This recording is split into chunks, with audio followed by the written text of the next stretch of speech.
The lesson of history is that you don't get a sustained economic recovery as long as the financial system is in crisis. Good evening and welcome. This is Face the Nation. Our topic of discussion today is the reality concerning the country's current state of the economy. Joining us this evening to discuss all this and more are Raj Prabhu, Senior Research Analyst, Liquidity Research, Dr. Roshan Pereira, Senior Research Fellow, Advocata Institute, once affiliated to the Central Bank of Sri Lanka as well, Manjul De Silva, CEO of the Ceylon Chamber of Commerce, as well as N.R. Gajendran, tax specialist. Joining us this evening on the show to pose questions from our panelists. On to my immediate right is Roaz Irfan. On to my immediate left is Attorney at Law, Sharon Benedict. And on to my far left is debutant Attorney at Law, Ravindu Jayakudi. So these three, the two gentlemen and the lady would pose questions from the panelists as we go along on Face the Nation tonight. So let's start off tonight's show on the topic, the reality concerning the country's current state of the economy. Let's start off tonight's show with Raj Prabhu, Senior Research Analyst, Liquidity Research. Sure. Thank you for inviting me to the show. I think 2023 was a new year, and what we are looking forward for this year should be ideally with the IMF program securing the board level agreement and also securing your creditor negotiations, making sure you complete debt restructuring negotiations. The government has put in their plan, or at least they've said expected timelines. They expect the board level agreement by Jan and also to complete debt restructuring negotiations in the second quarter of 2023. And the budget was also out. We saw what the government is planning on doing. But there are also concerns on is the government being able to meet its target. We know that there were unprecedented increases in revenue that the government is expecting.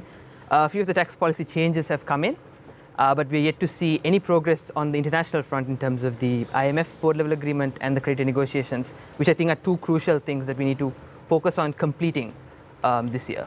Raj, you spoke about the IMF board level agreement coming into play in January. And then you said about the debt restructuring program coming into play this year, 2023. However, we have seen views being expressed by the governor of the central bank on this very show last year, stating that the agreement would come into fruition by the end of December. This has not happened. So how optimistic are you about all this?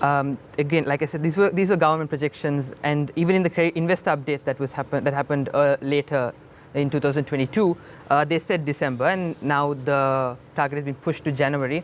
I think realistically speaking, we have to expect February because it's already been 2 weeks into Jan, and we don't see a lot of progress. We see a state of limbo. So best scenario, you see the board level agreement somewhere close to February, and even debt restructuring negotiations towards the end of 2023 is your best bet. Can I safely say all this what's happening right now in Sri Lanka, as far as the country's economy is concerned, is all a farce? The problem, I think, is that the government continues to be very optimistic in its targets and deadlines. So whenever the government sets targets, I think even people and economists, academics, business community, we tend to add a few. We tend to add a few delays, and that's something that you expect. So I think what we have to really look forward for is what is the government planning on doing. You see certain improvements coming in, like cigarette taxes going up, which I think is a problem as well. But beyond that, you see certain good things that the government is doing. However, the setting of targets and being extremely optimistic is a recurring theme. So over the past 17 years, the government has never met its budgeted revenue targets. So this optimistic target continues in setting the board level agreement and also completing debt restructuring negotiations. So we're yet to see any progress because there's a lack of transparency on where the negotiations are so far. And we will all have to wait until the cows fly over the moon. I now move attention to Dr. Roshan Pereira, Senior Research Fellow, Advocata Institute, once affiliated with the Central Bank of Sri Lanka as well, with regard to your thoughts on our topic tonight. So just to sort of bring a little bit of a positive spin to it, since I was with you on the show probably early last year really, I think we have seen some things, some changes. Just acknowledging that we have an economic crisis, I think, was a huge step in the right direction. Beginning our negotiations with creditors, I think, is again something that we had been asking for many years, in fact. We've started that, and we've also brought in the IMF. So I think we have put in some things in place. As Raj said, yes, there's still a long way to go in terms of in finalizing some of these things, but I think at least we are moving in the right direction. And as well as we have reversed some of the missteps or the bad, catastrophic, I would say, economic policy decisions that were made. Some of them have been reversed, like the exchange rate, holding on to the exchange rate, the tax policy changes, and also the ban on chemical fertilizer. And because of some of those changes, I mean, there has been, you can see some kind of stability on the external side and on the internal side. What do I mean by that? On the external, basically, you can see that there is definitely a contraction in the external sector deficits because of very tight import controls, of course, but also and also the fact that we have stopped paying external debts. And also there has been some kind of, I mean, exports did relatively okay in 2022, though towards the end of the year we have seen some kind of reversal. So on the external side, I mean, we have managed to kind of contain it. Of course, there are other implications as a result. And on inflation, which is the domestic stabilization, we can see inflation is coming down. Yes, it's still too high. It's at levels we have not experienced in any of our lifetimes. So there is still way to go, but I think the right policy decisions have been made in terms of reining in aggregate demand, right? So interest rates have been raised, taxes have been brought in. So I think the policies are there, and that there is the right policy direction, but certainly there's a long way to go. As Raj said, I think the fiscal sector is, I think, the area that needs a lot of focus. Yes, we have increased taxes, but when you see the revenue collection, at the moment we're only seeing sort of the increase. We're going back to sort of the pre-2019 levels, right? And at least, Dr. Roshan, we are seeing economic theory being put into practice. And that seems to be working in Sri Lanka at the present context, isn't it? Yes, certainly. I mean, the demand management is happening. But of course, we have, right, as I said, the fiscal sector, I think, is the one area that I think there needs to be much more focus on the tax, because we basically had a tax to GDP for 8%. We've got to increase it to 15%. There's a lot of pushback on paying taxes because of the increases in taxes. I think people need to understand why we need higher taxes. We'll talk about that momentarily, Dr. Roshan. I promise you I'll get back to that question in a bit. Let's now talk to Manjul De Silva, Chief Executive Officer of the Ceylon Chamber of Commerce.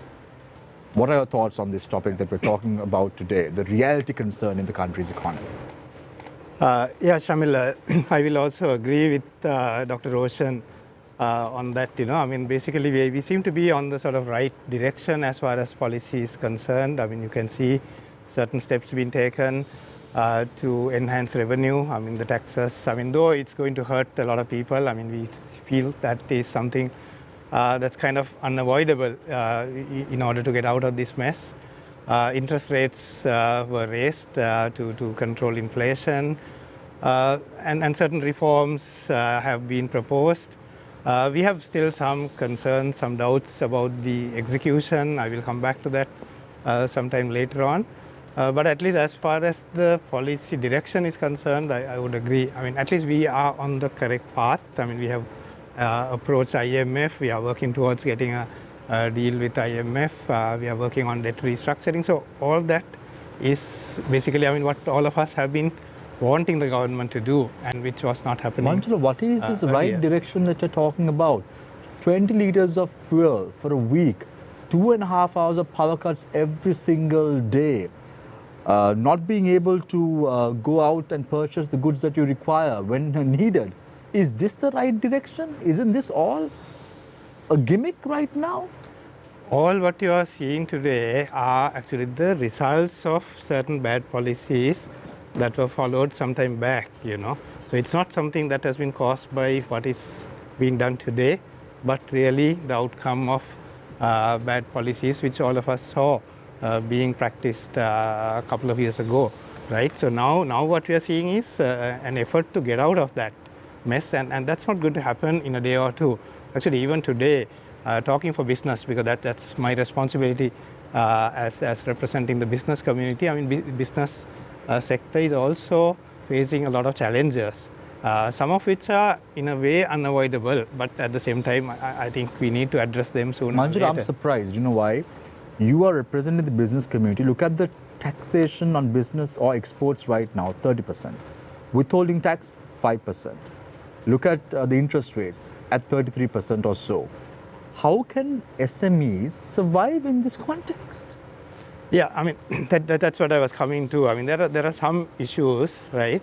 For example, the interest rates, I mean, at current levels, I mean, this is hurting a lot of businesses, SMEs, as well as some even large businesses, I mean, who are highly leveraged, are facing a lot of stress at the moment. So that is something which needs to be addressed sooner than later. But then once again, I mean, like I told you, I mean, the government had no choice but to raise interest rates in order to control inflation, right? Which is now beginning to come down due to those actions. But hopefully, if the inflation keeps subsiding, then maybe we will see the interest rates also coming down. But apart from that, let me also tell you, like, okay, the couple of other challenges which sometimes are not spoken enough of. Like one is, the government owes certain private sector companies huge amounts of money, right? And this is in rupees, not in dollars, right? And no effort is being made. I mean, we all know that the government is cash strapped, but then at the same time, this is putting enormous strain on certain sectors like construction. I mean, some companies are really suffering. I mean, they might even go under very soon. Renewable energy sector, I mean, we want the renewable energy industry to grow, but they are paid for a long time. And so you speak about Manjula, lawmakers in the country are at fault over the last few years. Even the president, who took over office a year ago, that is Ranil Wickremesinghe, has been a lawmaker in Sri Lanka for nearly 47 to 48 years. Look at Mahinda Rajapaksa, for an example, has been in politics for 50 years. And unfortunately, the people have to bear the brunt of what's happening in the country. I now move my attention to N.R. Gajendran, tax specialist. Shamira, you said the reality of the situation currently. Can I add an adjective and say tawdry reality?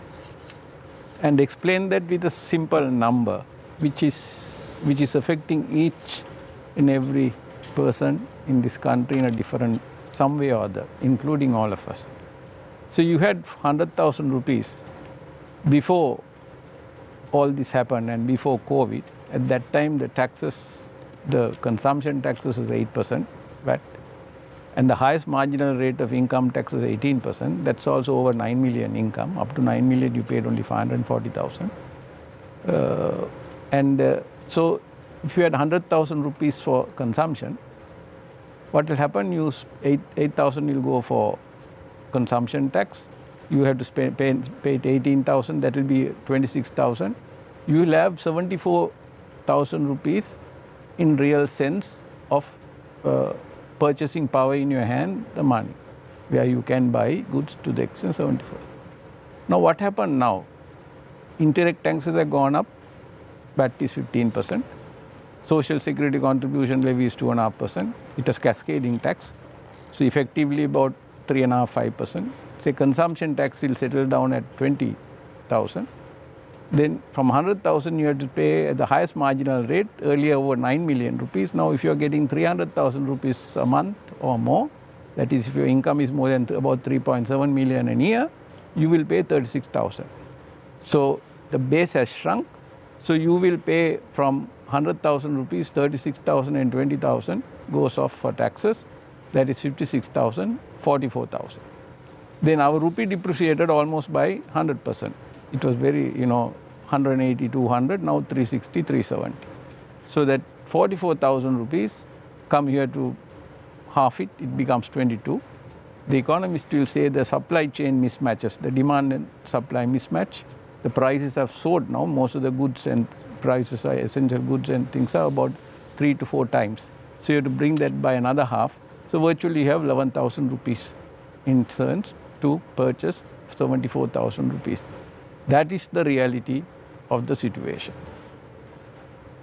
Gajendran, interestingly, when you look at this equation or look at the tax regime right now in the country, it seems that the government is placing its trust on the tax collector than the taxpayer, who are supposed to be the citizens of this country.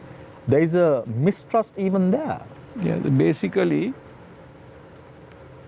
taxes are not generally unpleasant. Any tax is unpleasant for an individual because your income, your wealth, it's being taken away. If not by for law, if someone comes and takes, it's robbery. So it is unpleasant always. But when it becomes unbearable, what happens? It loses its legitimacy, right? Legitimacy.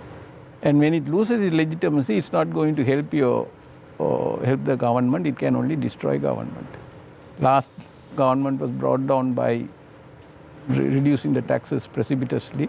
Now it has gone up. Now if you see all the challenges on the tax increases on taxes, people are talking, normal folks are talking about taxes.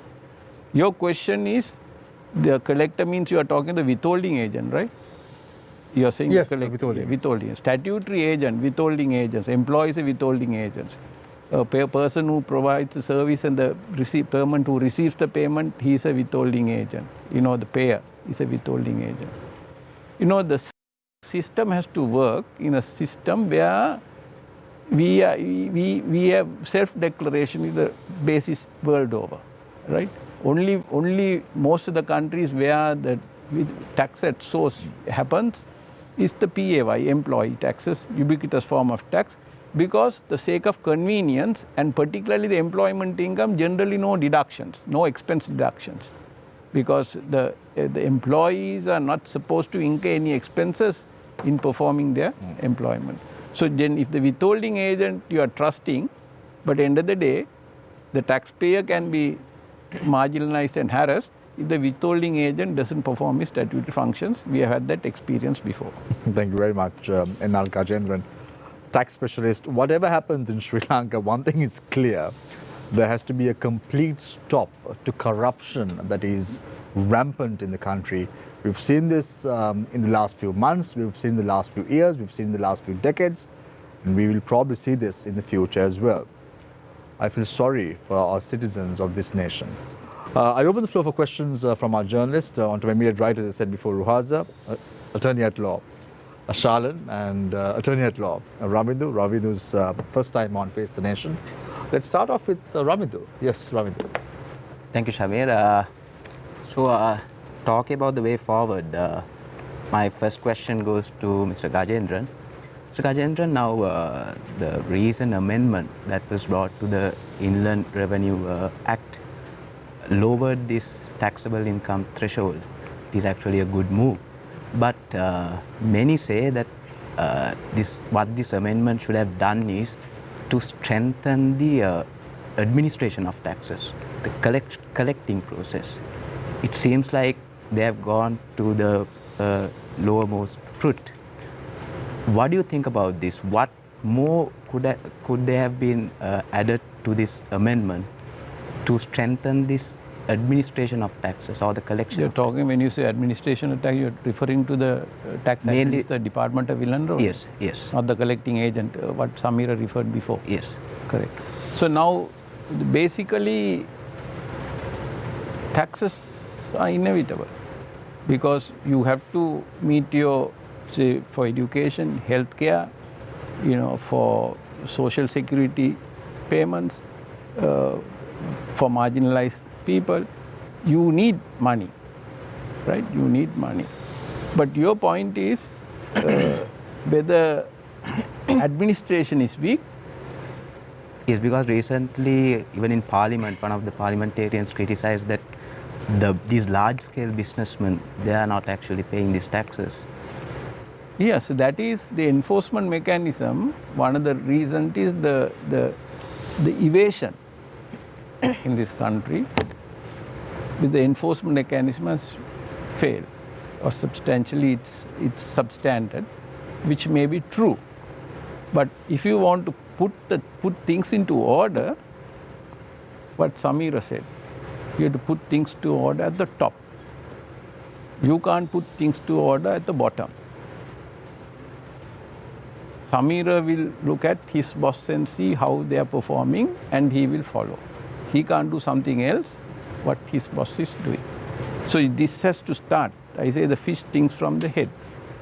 If you want all these people to do their job properly, I can't say as a boss, do what I say, don't do what I do. If I say something, you have to do that. I am going to do that.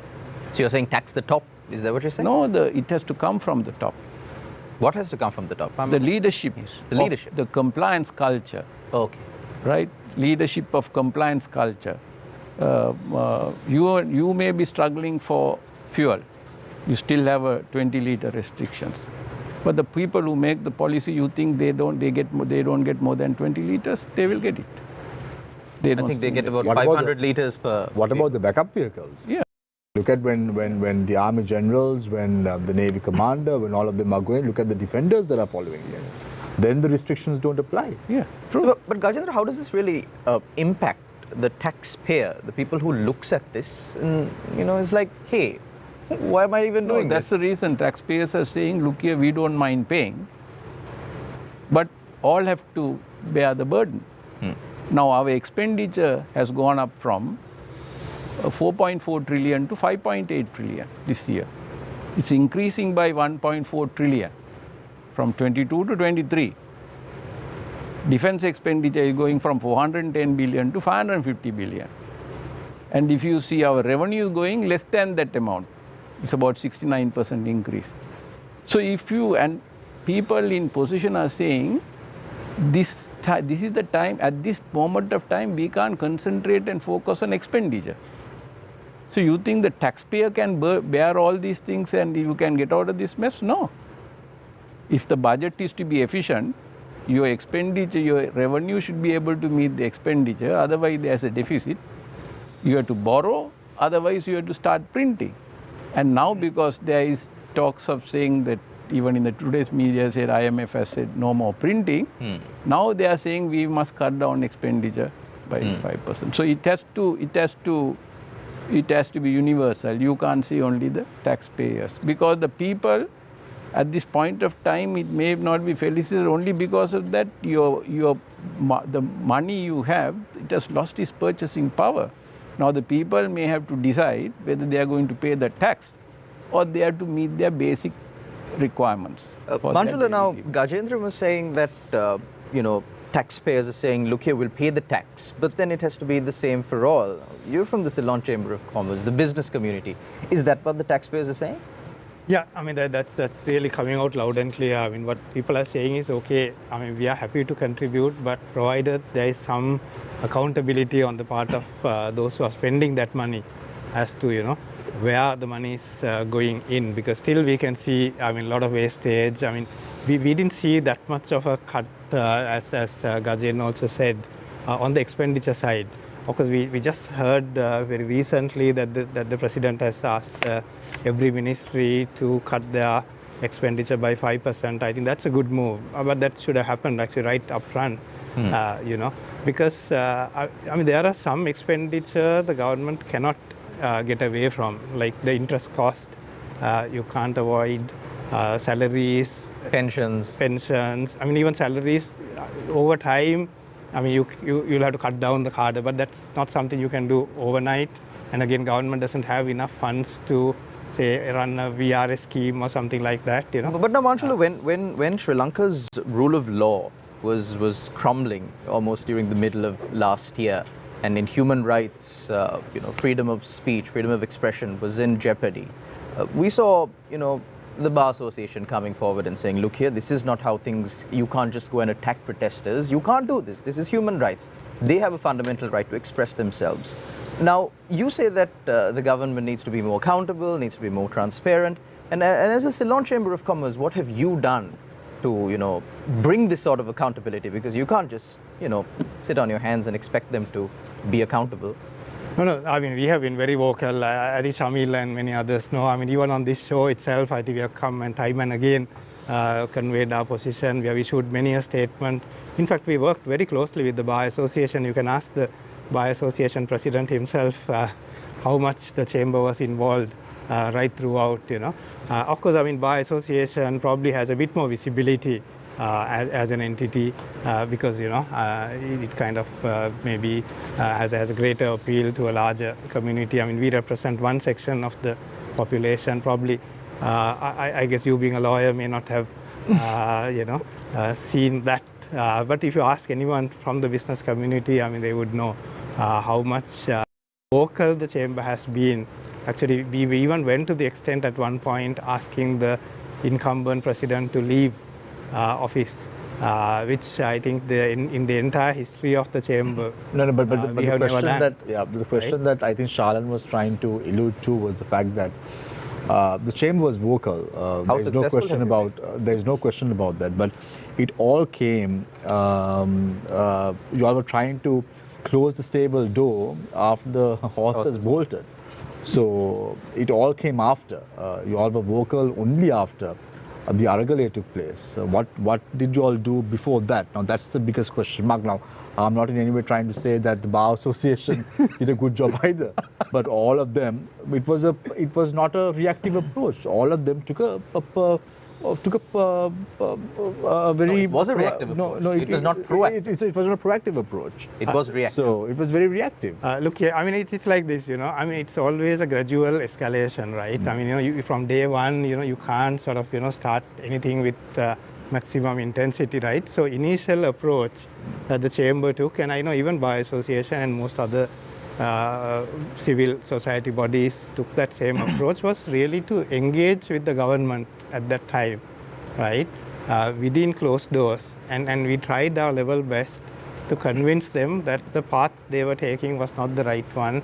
I mean, whether it was in relation to the exchange rate management or the fertilizer policy or whatever else that the government was doing, we tried our level best to convince them, explain to them one-on-one, I mean, with every single key policymaker who was in that administration.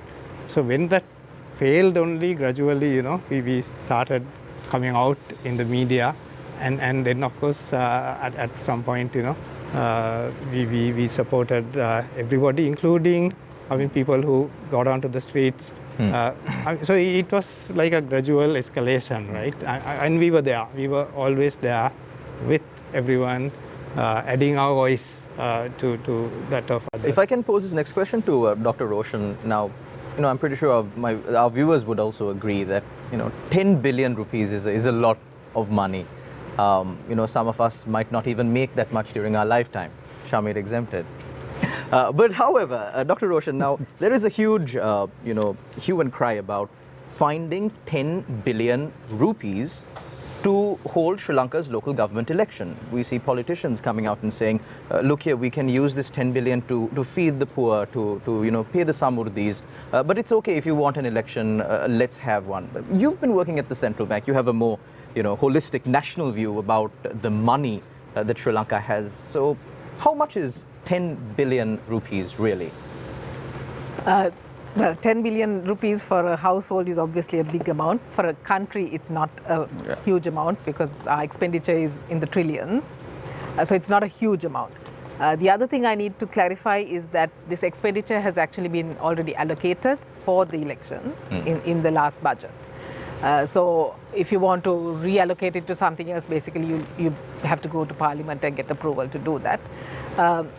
So I don't know whether, originally when they came up with the budget, then these conversations should have been there. We have 6 weeks or 4 weeks of debates on the budget.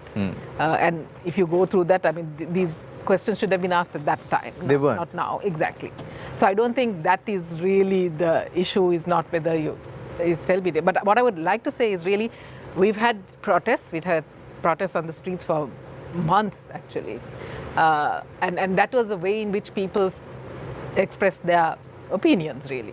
And I think the chambers and businesses probably don't want that kind of protest again. And an election is really a legitimate way in which people can express their opinion. So I think it should be allowed. You should allow elections to take place because that's a legitimate process rather than... And this 10 billion was in the budget that was passed in Parliament several months ago? Yes. So every politician who comes out and says, we don't have money for the election is a liar. Well, they probably, I don't know whether they've read the budget estimates. There are massive books like this, which everybody, I think they all get a copy of it. And basically it is in the budget. Of course, you can reallocate. But what I'm saying is 10 billion is not a huge amount. Even the Samuddi, I mean, say what you pay for salaries and pensions is much higher amount. Even the Samuddi payments are much more. So I don't think it's a matter of the quantum is the issue, but certainly in terms of expenditure as a whole, we need to have much better expenditure management. So, Dr. Roshan, you've been working with... Don't be surprised. Don't be surprised. You know why Sri Lanka? There was a time in Sri Lanka that the president who chaired the cabinet meeting got to know what was happening in the cabinet meeting the next day morning in the papers. That is this country. That is a bit surprising, and that I would like to talk about the institutional framework and actually the responsibilities. You are saying that the number was put in the thick books that they received as parliamentarians, because usually when the first reading of the budget takes place, the books are distributed amongst the 225 members of parliament. And they clearly saw that 10 billion was put as an expenditure in this financial year that we're talking about. And now they're saying that the money is not available. It is surprising. So I think there again, it's a matter of ability to, or not ability, but the technical, I mean, having people there to analyze these numbers, because obviously everybody can't go through these massive books.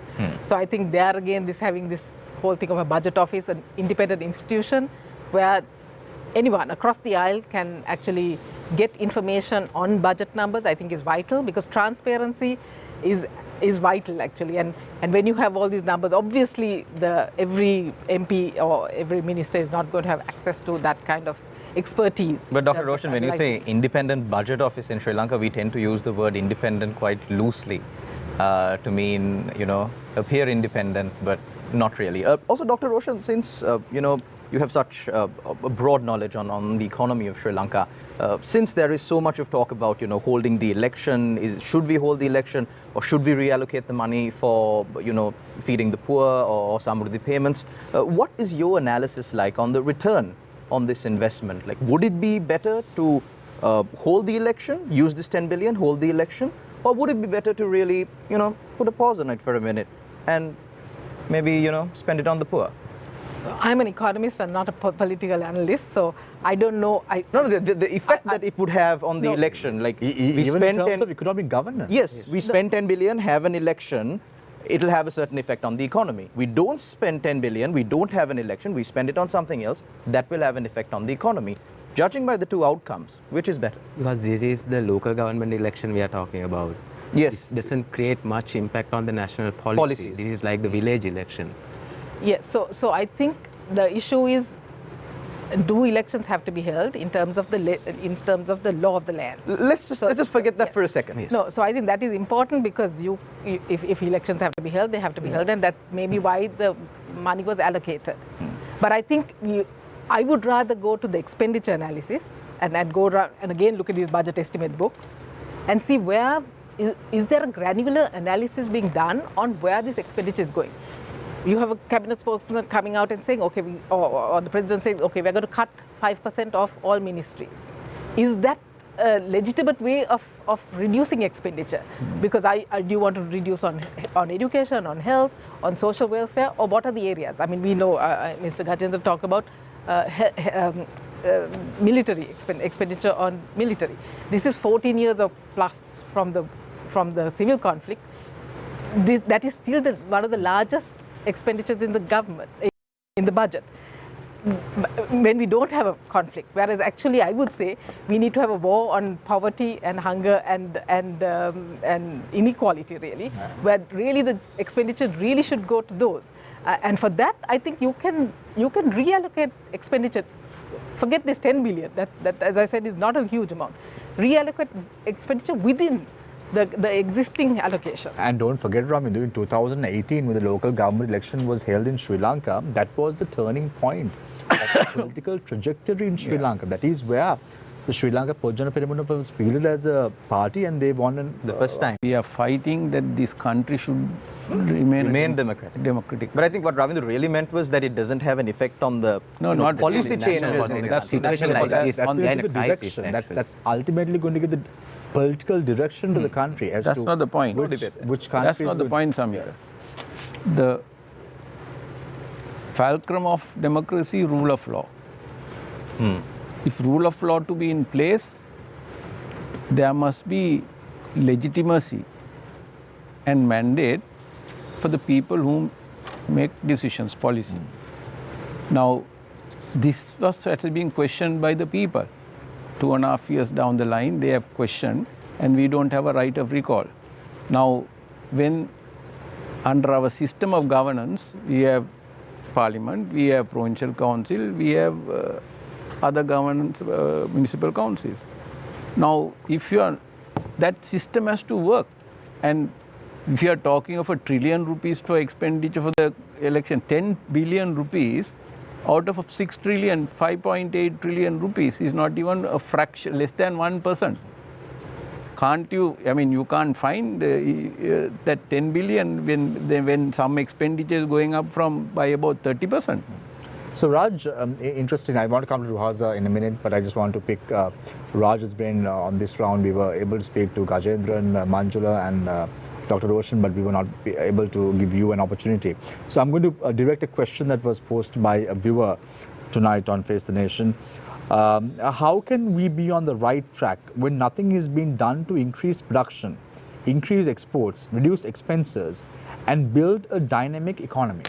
So I think that is an important question. I think that was also partly answered here. We have the right policies in place, but none of it, and some of the policies in place are also questionable. But we are in the right path to meet those targets. So we're still on that road, and we have many milestones to meet, and we haven't met any of those milestones. It's getting in the right path itself took us all this time, and that's why we are in the right direction. But we have to build all of these as part of like a medium-term plan. Raj, remember you came on this very show a couple of months ago, and you said you're very pessimistic with regard to the government's projections. I still am. And now you're sitting on the show today and you're saying, in a few months from now, things are going to be hunky-dory, and is it going to be like? It is definitely not. Yeah. But what I'm saying now is that we were before in the wrong path. We kept saying, we don't need to go to the IMF, we don't need debt restructuring, and now we are in the right direction. But Raj, when you say we kept saying, we did. It's the government.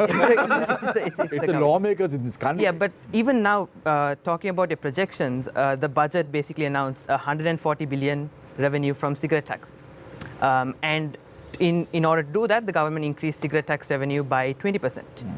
But what's interesting is that 20% is going to give you 140 billion. The 20% increase is only going to give you 92 billion. So in order to get your 140 billion, you need to increase your cigarette taxes by 147%. We have done the math, and this math is published. 147%. 147%. It was increased only 20%. Only 20%. So then, how does the government really justify that? Just fly? That's my pessimism over government projection. But Raj, just in your opening remarks, you said cigarette taxes have been increased. That's good news. He's saying it's not increased enough. It's not increased enough. It's a good thing that we have gone 20% because we've been advocating to increase cigarette taxes for quite some time. And what I'm saying is that the pessimism over the projections is that you start your year and you announce your cigarette taxes and you don't do it enough. So that again, anyone who can do the numbers would realize that government is not in the right track to meet its budget target. But in terms of policy, yes, we have central bank policies in terms of exchange rate, in terms of like IMF, in terms of debt restructuring negotiations.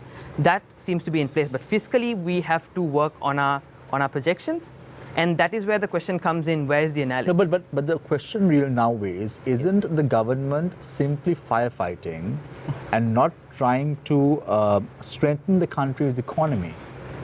The government currently now is has to meet meeting the revenue target itself is some sort of firefighting, because you need to create that credibility that you can meet a target, and that is when you get some sort of credibility to get your restructuring negotiations sorted, or even your IMF board level. But why must we be satisfied, Raj, with 20 liters of fuel?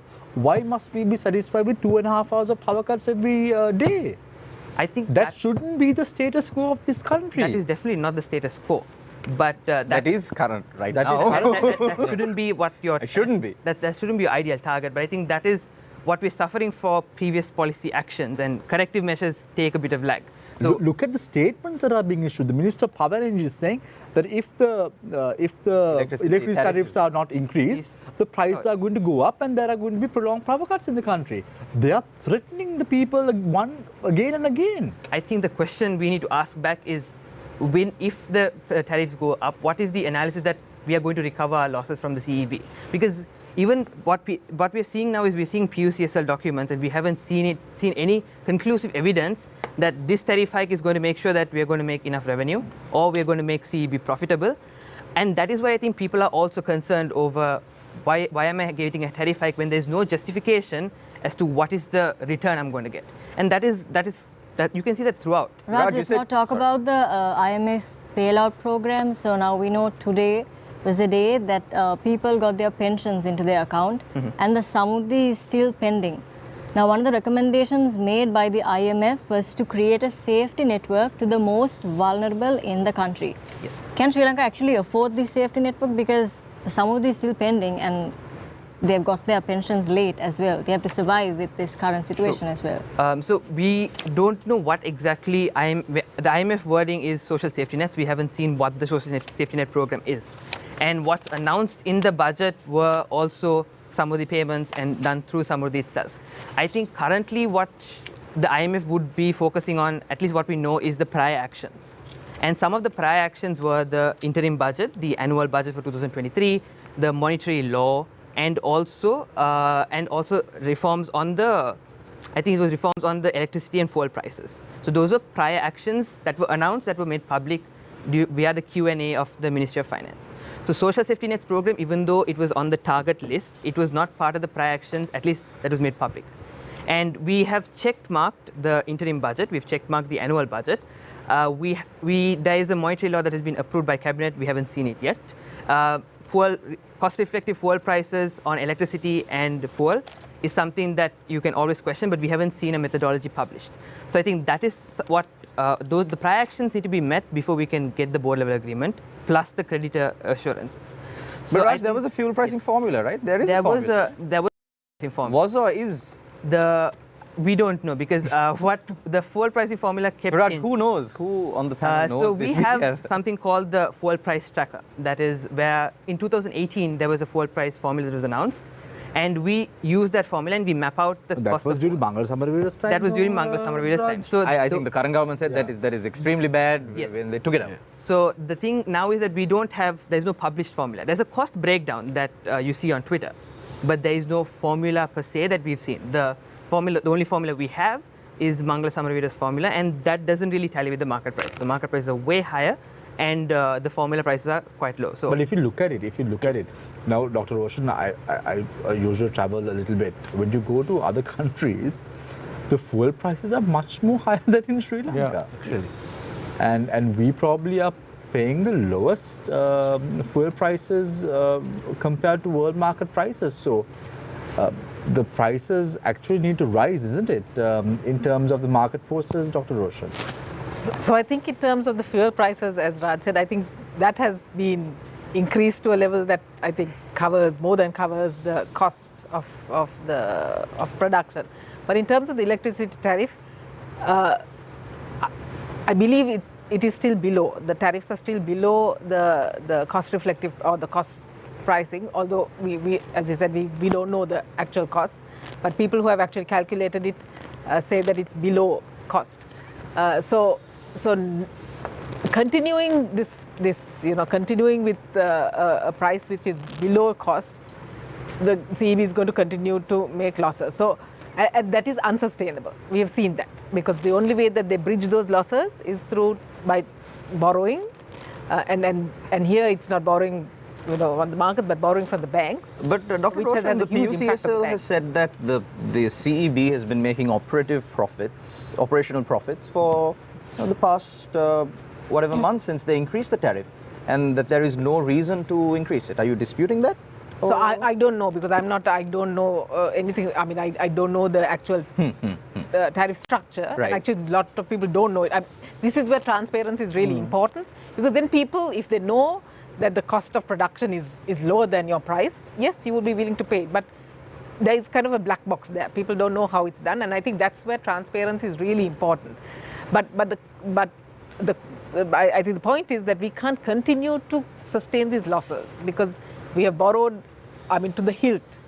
We know the impact of what this borrowing has Dr. had Roshan, on the rest now of the a lot of economy. these losses that you speak of, say for example, fuel. Now, we hear in the news quite constantly that a fuel tanker is anchoring in the harbour and then waiting to be unloaded. Why aren't they being unloaded? Because we have not made the payments, right? And then you have to pay demurrage in millions and millions of dollars. So all of that also goes into this cost, right? So the people have to pay that at the end of the day. Is that really fair? No, so absolutely. So I think I go back to the institutional structure of how are decisions made. You have this one institution, the CEB, you have the PUCL, you have the Ministry of Finance. So there are so many players, but there is no what is the decision? Who really makes the decisions? And are those decisions transparent? So I think one of the things, that is one issue, but also have we actually built the kind of low-cost electricity generating plants? We've had this long-term generation plan, but have we actually Acted on that? Have we actually implemented that? So I think that's where people, that's what people need to question, and we need to put those right, because there's no point dwelling on the past, because the past, we have to deal with those issues. But I think the issue, I think for me, we need to put the systems right going forward and the institutional frameworks right going forward, so that we don't make the same mistakes in the future. So that we have a proper structure, all the procurement processes, everything must be much more transparent, so that in the future we don't make the same mistakes we made in the past, which is why we are in this situation. So I think, yes, we need to deal with the past, but I think looking into the future and ensuring that those institutional structures are put in place, I think is kind of our responsibility and what we really should be asking for. And advocating for as well at the end of the day. Manjula, interestingly now, a few months ago, when I was traveling overseas, I went to the airport. It was so difficult to get some US dollars or currency from the banks located at the airport. And the answer that most of the banks gave to me was that they did not have dollars. But I went overseas a couple of weeks ago, and me being the journalist I am, I inquired once again, not that I want to get some dollars, I inquired once again from these banks, the same banks, whether I could get some dollars. And what they told me was, we have dollars and we can give you up to $5,000. And this was a claim made by all the banks at the airport. So there is a dollar liquidity in the market right now, isn't it? Yeah, actually the situation has improved somewhat. It's not completely out of the woods yet. But like you said, compared to say a few months ago, I would say attribute it to a few reasons. One is that, as I think Roshan also mentioned, the imports have come down significantly. I think if you take January to November, the import bill had come down by something like 8% or so, right? And the exports have grown by about 4%. So there is a bit of an improvement on the trade deficit side. Then tourism earnings, still very small, but it's still, beginning to grow. Remittances since September have started improving. Plus, of course, don't forget the fact that, the debt payments we used to make, which used to take up quite a substantial amount of currency, is now being retained. So with the help of all this, there is an improvement in the dollar liquidity. So that is what we hear from even the importers. At one time they found it very difficult to get. If opening an LC before was a nightmare. Yeah. At least now things have improved. Yeah, it has improved, but we are also a little bit concerned because, we can't get too complacent at the same time. because I saw actually now if you take the November numbers alone, you can see an uptick in imports, right? So that is a worrying sign, because if you start relaxing, and because of course there are a lot of demands also being made to relax the import restrictions. Some were justifiable. We also lobbied because there were some very important essential inputs required by industry, which we had to get some of those bans relaxed. But then at the same time, when you go to the supermarkets also, you begin to see far too many imported goods coming back into the market. So one has to be a little careful, because if you start thinking that everything is fine, and suddenly the imports start going up again, because the export sector is now facing a different challenge. Now they were just beginning to get out of some of the supply side issues caused by the crisis, but now they are faced with a recession in some of the key export especially markets. The garment industry. Yeah. So there is a worry 60% drop that there could be a dip back again on the export side, right? So when that happens and imports start picking up, we can get back into a difficulty. So if you look at the tea industry as a whole, Manjula, 50 million kilograms crop shortfall last year. And just because you apply fertilizer today, that doesn't mean that the crop is going to yield good results tomorrow. It will take at least 3 cycles to make sure that the crop and the soil becomes okay to properly yield. And this is going to have a negative impact as far as the export sector is concerned in Sri Lanka in the long run, because as you said before, 60% drop in volumes as far as the garment industry is concerned, which is the biggest forex earner as far as exports are concerned. Absolutely. That's why I think giving you $5,000 is a bit too much. Probably they shouldn't drop the guard, and I think they should still, maybe be a little bit more relaxed than what they were before, but continue to maintain some discipline, because and all this don't forget, Manjula, all this were private commercial banks in the country alongside with a state bank which is located at the airport departure terminal. Samira, when I was a student, which is long time ago, more than 40 years ago, right? We with some case studies and examples, they said when a company is struggling and suddenly you find there is cash surfacing, the signs of insolvency and you are nearing liquidation. Why? There is contraction of your business, so the need for money reduces. And if with attitude leadership, there are assets you realize. Then cash comes in.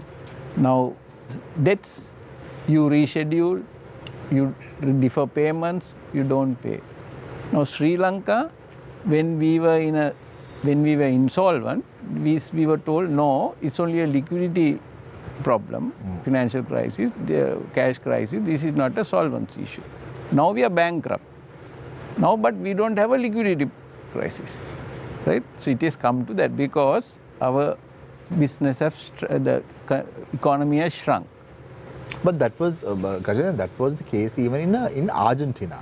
So in 1994, when Argentina was declared bankruptcy, they still had exports working in their favor because soybean was one of the biggest exports to China at that time. What Manjula was saying also, now we have curtailed imports, we have restricted imports, and there is rationing. And if you see the fuel prices, which would have been 500-600 million a month, now we are ending up at 4.5 billion, that is 6-7 billion, because your consumption has dropped, the prices also have dropped. It's about in the 70s. So imports earlier 22 billion, now up to November is 16.4, we'll end up at 18. If you see the imports, so last year was more than this year, right? Exports also, the exports have gone up to about, we end up at 13. So we have 13 billion exports. We have services of 1.5 billion to 2 billion. And then we have these inward remittances, remittances will be about 3-4 billion. We are matching 18. But early, because now we don't repay any debts. No, but wasn't that Wasn't that that is the simple reason. That 18 billion that you're talking about, wasn't it a few years ago that we're talking about? No, now today, if November imports are some $1.4 billion. Up to now to November is this year is about 16.8 or 16 points, so we'll end up as 18. Last year it would have been about 20. But before that, imports were more. And then don't forget, we had debt repayment, loan repayments. Every year we have forgotten we had to pay $5 billion. Not all that is not there. But that is not going to remain like this, no? So we have to, and also don't forget, as Roshan said, the exports have been dropping in the last few months. And the way it's going, even exporters, don't blame them. They will rebase to other countries. And I know, Gajan, you are absolutely correct. I know a lot of tea companies who have opened shop in other countries. Like there is a private sector company. Not only the large players, even the small players. This is not a big player. This is a small player players are which opened up an office in Dubai or a toehold outside the country, which they've never thought of. Because of taxes? Not because of the environment is not conducive. Taxes is one thing. Environment is not conducive for business because it's uncertainty. You don't know what is going to happen. Gajendra, we've received a question from one of our viewers. I think that quite encapsulates the attitude of all the people towards these newly introduced taxes. So the question goes as, what is the point in paying more taxes when much of the money is going into the hands of politicians whom we all know are only interested in stealing it for themselves? Exactly. You agree with and you know, Sri Lankans, we are suffering, but most of them, they don't know they are suffering. People who are having 3 meals a day, now they are saying 40% is having 1 meal a day. They are not grumbling that way. In another country, because we are island mentalities, you know, we are happy-go-lucky people, and people even during this time, during Christmas, New Year, people spend, right? So if this country is to come into shape, all the other policy, institution, all that is to come in, but shonky, shady guys should not be in making decisions, and there should be no cronies appointed for key positions. Unless those two things are... Who shouldn't make decisions? Shonky, shady guys shouldn't be there. So who's making decisions now? That's what I'm saying. They shouldn't make... Who? Kajendra? Who is it? No. Illusion. The decision maker, policy makers, at the top highest level is the parliament. You don't know that? It's the parliament. No, when you say parliament, there are few members in the opposition as well who can't make decisions. Are you referring to the people who are... Generally, this is a culmination of... you are talking about the president. No. I am talking, president is he's the president, no. People but isn't he the ultimate decision maker? No. Parliament. No. It's the parliament. President can go and ask for monies for taxes, but the parliament, even the court, I'll read that decision of the court case also if you want at a point, where they said, look here, the parliament should satisfy itself. The money is required, is in fact required, and is going to be spent to the benefit of all and not for few. Yeah, with a comprehensive majority in the government. That is the reason. Rajendran, what's the point of having checks and balances when it comes to even law? Sorry? What's the point of even having checks and balances when it comes to law? No, it has when to the be government, there, no, when the government has there's 3 pillars, no. On paper.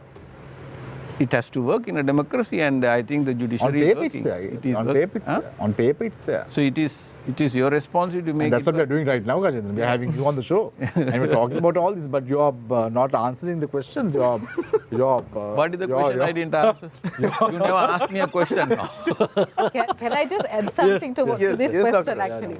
I think all these years, we have not realized that we have been paying our taxes because it has come through indirect taxes and not direct taxes. And as a result, we have not held our governments accountable. We get excited at the time of the budget, but thereafter we go to sleep until the next budget. I think this is a good wake-up call to all citizens because now we're suddenly realizing we are actually paying for the taxes. So I think we should now start holding our governments holding the government accountable for what they spend and how they spend. Dr. Roshan, now in 2019, before Gotabaya Rajapaksa came into play, the tax percentage was 24% for the upper threshold. Who reduced it? The government in play reduced it. Did the private sector ask for it? Now, the best example is Manjula. Manjula is representing the private. Did the private sector ask for it, Manjula? No. They did not. No. They went ahead, lessened the threshold, and reduced the taxes. And suddenly this government comes into play, increases the threshold from 24% to 36%, unbearable given the cost of living in the country, 57%. Yeah, so there I will say that I think there was a need to quickly put in a tax policy or increase tax revenue. The government probably didn't have enough time to analyze, and I'm giving them the doubt. Before the next budget cycle, what I would say is you have to have a revamping of the entire tax system, because I agree with you, you can't put excessive burden on one sector of the economy. Absolutely. It has to be shared equally. So there are a lot of areas where there are exemptions. There are areas that are not taxed because of tax incentives. So I think there has to be a very good analysis of that entire structure and a comprehensive tax reform, actually. Now, this so is not really but not Dr. a tax This is not reform. what I am saying. The opposition parliamentarians are saying the government does not even know what they will do with the money that has been collected already through this tax system that is coming into play from the 1st of January. So that's not enough for them to spend also. No, 5.8 trillion, you are going to collect only 3.64 trillion. No, but now Manjula, the government is saying, Ranil Wickremesinghe had said that reduced cost of government institutions by 5%. Now, one of our viewers are asking a question: has any serious effort being made to reduce costs in any government institutions? Now, what are the concrete plans? No, that's something, I mean, we have also been raising all the time, actually, even in our post-budget statement that we did not question the tax increase, though that is hurting business, I mean, no doubt about it, but we took it as something, we have to live with. But we raised this question, that is with regard to the expenditure, what is the plan, how are you going to reduce where it can be reduced? I mean, we still see areas, I mean, all of us can see that. Right, so that there is no clear plan. Again, like we fully understand some areas it's going to be difficult. As I told you, interest costs, the pensions, the samurdhi payments, the salaries. There are few good actions, but not enough. Like, okay, I'll just pick up one or two. They came up with this idea of allowing government servants to take no pay leave. And travel overseas. Yeah, travel overseas. So again, we don't know how many people will actually take it up, but that's not a bad idea, right? Because if some number of people move out, so at least for a period of time, you don't have to pay their salary, right? And that's one way of reducing without incurring an upfront cost, like a VRS scheme, which at the moment the government doesn't have the capacity to afford.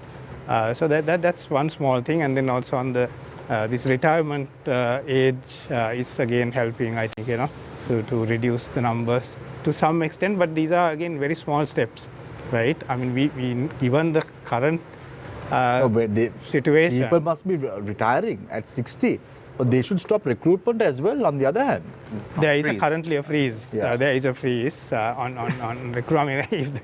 If that is not there, I mean, but the point is, like, during the last few years, the public sector has expanded so much. I mean, every election promise was a promise of employment. I think there were programs also named Rakia Panlakshika Vyapruti or some such. So they were used as an election promise. Manjula, you were speaking about the protests and how things will pan out this year. This is quite an open question to the entire panel that was sent by one of our viewers, and I think this is a pretty legitimate concern among all citizens in this country, and I believe specifically the business community that you are representing, Manjula. So the question says, can any of the panelists say with any amount of confidence that in a few months the situation won't crash back to what happened last May? Last May being the day that the Aragale was attacked and there was a retaliation, chaos all over the country. That's a tough one. Let me put it this way, like all of us, I think, have been saying, pretty much we have been agreeing on one thing, that, we seem to be on a particular path, right? And which we feel is the right path. But okay, we concerns about, how fast we are going, how much progress we are making, but at least we seem to be treading on a particular path. If we keep moving in that journey, I think we can pretty much avoid having such a situation. Dr. Roshan, how sure are you that we won't file for default once again in the next 10 years? So the only way that we can actually prevent that, debt restructuring is necessary, we need to do all that, the IMF program, but I think it's this economic policy reforms which are vital, and that's what Manjula was talking about. We need to push through on the reform agenda, and we need to build consensus. I think that is what is lacking in the country. You see, mixed signals coming from even from the policy from the highest, the legislators and the public. So I think you need to bring everybody on board that the next 1 to 2 years we have to push through with this reform agenda. But Dr. Roshan, when you say build consensus, do you think that the general population of Sri Lanka, I'm not speaking about, maybe people living in Colombo, in Kandy, some of the developed cities, no, the general population, do you think that they're really in a position to understand these consensuses that we're trying to build? Can they even afford to do that on an empty stomach? So I think that's where the media also really plays a huge role, because we can't reach a lot of those areas, and I think that's critical. I mean, we all have to tighten our belts. As you're right, I mean, there are people who, not the vulnerable, I mean, not the people who are already affected, and that's why I think the social safety net is critical and really should go in parallel. And I was a bit disappointed that, okay, we pushed on the tax reforms, but we have not really pushed on this. I think they have to go in parallel, and otherwise we're going to have problems if we don't do that. So I agree with you. You have to push on, you have to also have this safety net put in, but I think without continuing with this policy reform, and I think for that we need to educate policymakers, because you're getting mixed signals from various different people, the bureaucrats and the public, that unless we do this, what is the alternative? Do we want to go back to, as you said, I mean, this is the 17th IMF program. The reason why we've done 16 so far is because we have not completed any of the 16. We've completed, but not in terms of the economic reform. Yeah, exactly. Let's talk about the same reform. I'm just one question, Ravindra. Just one question to Mr. Gajendra, because you seem to be the more, what can I say, politically open. I was not saying that, Shamir. Don't put words in my mouth. So Mr. Gajendra, now there is this idea propounded by the powers that be running the country right now, and it does make some sense, because what we usually see happen in Sri Lanka is a government comes into power, they say they have a set of policies, they do something that maybe falls in line with those policies, maybe not, and then the new government comes and then just completely does a 180 on that, overturns everything that they've done, and then they do their thing. And then the next government comes again, overturns that, and they do their thing. So we're heading into a couple of election years, very important election years, because the people are angry, there's an economic crisis, change is in the wind. So this idea that, if the current government is not supported, if, things change, if governments change, it will be detrimental to the people and the programs that are being implemented right now. What would you say? I don't know whether your last statement, whether majority of the people agree with that. Which statement was that? You said the current government has to remain for things to go through. That's what these policies. No, I just said that there are politicians that propound that argument. My statement. No, the Sri Lanka is a small country, 22 million. We are an island nation. We don't have boundary issues with any country to have a defense mechanism. We had terrorism, that is over. We need for human living and sustenance, there are 3 basic requirements. You need air to breathe. We have plenty of fresh air compared to so many other countries, even in the Asians. You can't walk on the street. Sri Lankans go to some other countries, they are unable breathing problems. We have water, potable water. Other than pockets here and there, you get some contaminated water, shortage of water. And some of those are also man-made issues. Yeah, that's what I'm coming to that. We need food.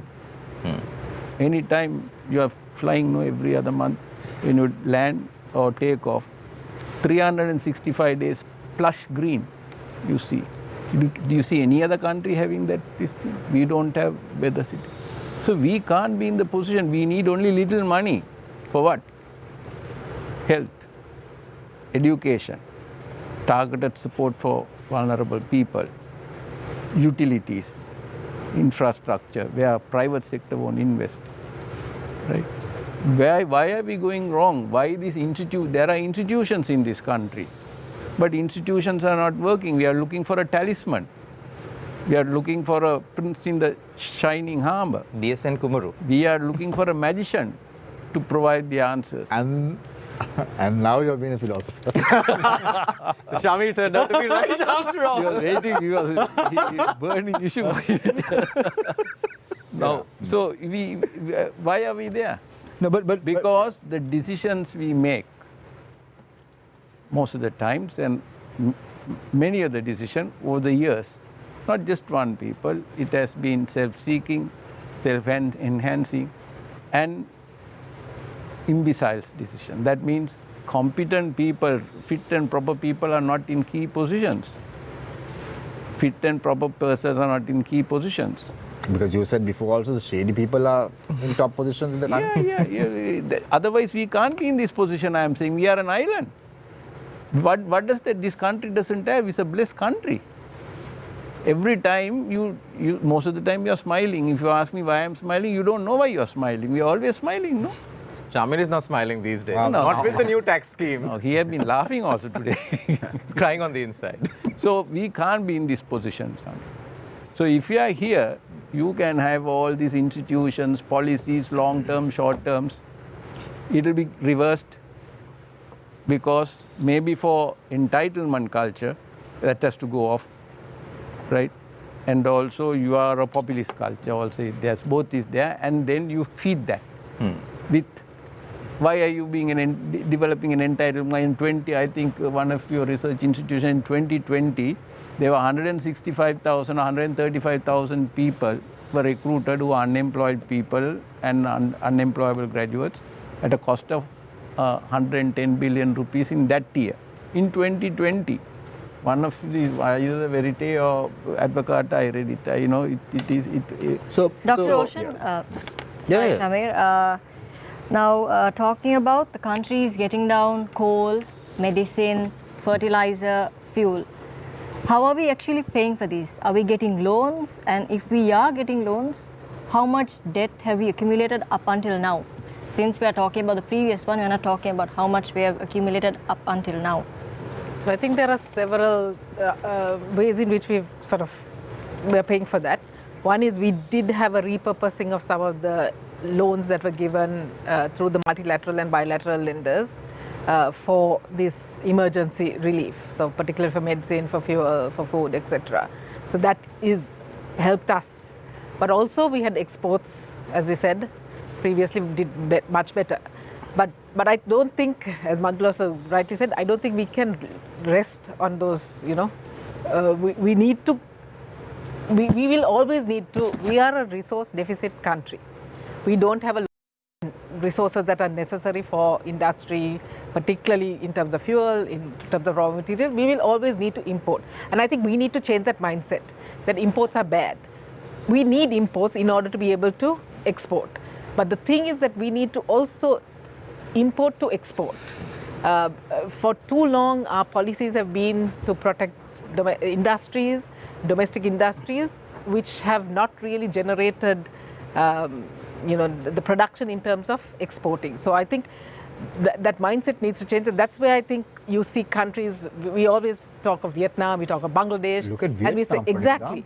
But if you look at, the imports and exports, export something like $336 billion dollars worth of exports, but the imports are also 332 billion or something. They only have a surplus of 4 billion, which means that in order to export, you have to import. And I think that we need to understand. But we also need to have the right policies in place to encourage exports. Our policies have been, we've had an anti-export bias in terms of the exchange rate, in terms of tax systems, in terms of many of the policies of tariff structure has been favored domestic industries, which have not really, have continued to be in that infant stage. We have not moved out of that for decades. But Dr. Roshan, we seem to have these intellectual discussions every 10 years or so when things get really bad. Now, even back in different topics come up at different point. Now we're all talking about making the country, putting in proper policies. Back in 2015, it was all about corruption, doing away with corruption. But how certain are you, Dr. Roshan, that these policies that have been set up right now will continue in the long run? How soon is it before Parliament, realizes that they have enough money and says, okay, let's get vehicles back for all parliamentarians? I'm not certain that that's not going to happen, but I think it's up to us to ensure that that doesn't happen, because we cannot afford, this is probably the lowest point. As I said, we've had 16 IMF programs, but it never had come to this point. This is crisis that a crisis that we've never felt before. So I think if we don't take that opportunity to change now, we'll keep going back into crisis after crisis. So, but we, Dr. Roshan, we are a nation that had good politicians. We had politicians in the caliber of Gamini Dissanayaka. We had politicians in the caliber of Lalita Zulanmudali, who were visionary politicians and who spoke about development in the longer run. And today, even the agricultural sector is reaping the benefit of the Mahavali project that was carried out at that time. Look at the reservoirs that are being built. At least now we are talking about energy. We have the biggest hydropower plants in the country that was built a long time ago. Those were built many moons ago, and there were responsible officials in the country at one point. Now the problem is people are electing individuals only for the sake of only for petty agendas to be fulfilled, isn't it? Isn't that the case? So I think there's this short-term view or short-termism. So we kind of go from one election cycle to another. And I think that's what we need to break, because if you look at any of the countries that have grown in a sustainable manner, that there is consistency of policies across governments. And I think that's what you were alluding to earlier. There needs to be consistency of policies, because otherwise, why would an investor come in? And that's what I was saying. We are resource constrained. We will have to get foreign investments in, because we cannot grow or grow at the level or at the rate that we require in order to pull people out of poverty, in order to reduce inequalities. But to do that, we have to have consistency of policies across government. Yeah. So if you look at it, Dr. Roshan, I remember last year, probably it was July, August, the Foreign Affairs went on the media and said that he expects the dollar to appreciate against the rupee by 30 to 40 rupees. Now that has not happened. Then we had the governor of the central Rupee to appreciate. Yeah, rupee to appreciate, but 20 to 30 rupees. Did that happen, Manjula? It didn't happen. And this is not rocket science. Anyone who looks at the market knows there is still a peg on the interest rate. So, Raj, coming back to you. Now, we're talking about debt restructuring. We talk about very eloquently that debt restructuring is a must as far as foreign debt is concerned. But in terms of local debt restructuring, I think even before the show we spoke about this. Would there be a reprofiling of the treasury bills that we're talking about, or would the government take a haircut on treasury bills going forward when it comes to local debt restructuring as a whole? Sure. So I think as of now, I think even the governor has maintained radio silence on it. It's not off the table, but there's nothing confirmed on domestic debt restructuring. I think the state minister said, though, that it's off. Yes, and we also heard our president say that it is on. So we have conflicting narratives over there.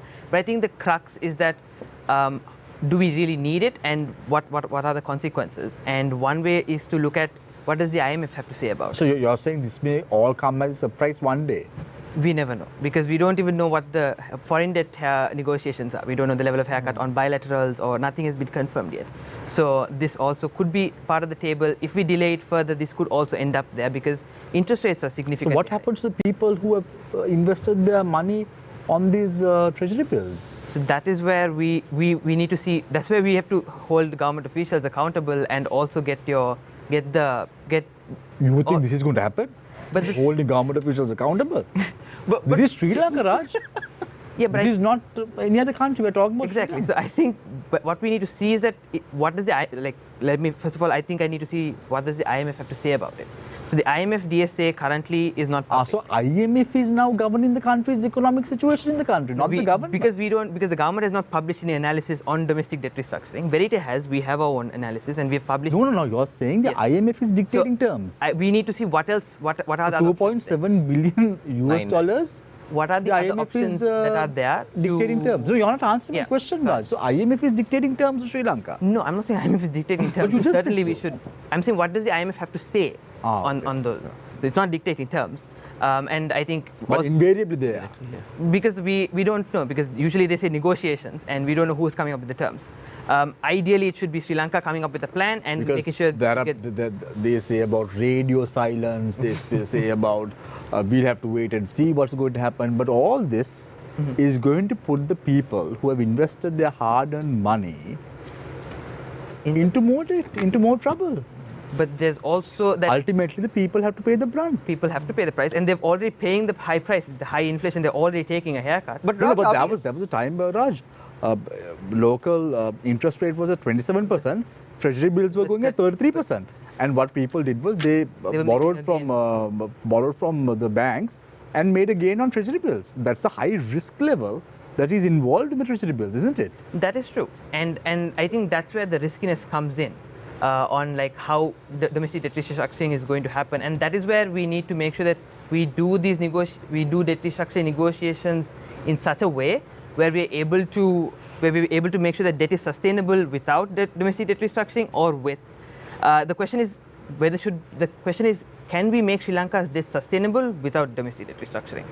And we don't really know that, because Sri Lanka continues to issue debt, and as we prolong this, we might have to do we might have to do even haircuts on domestic debt.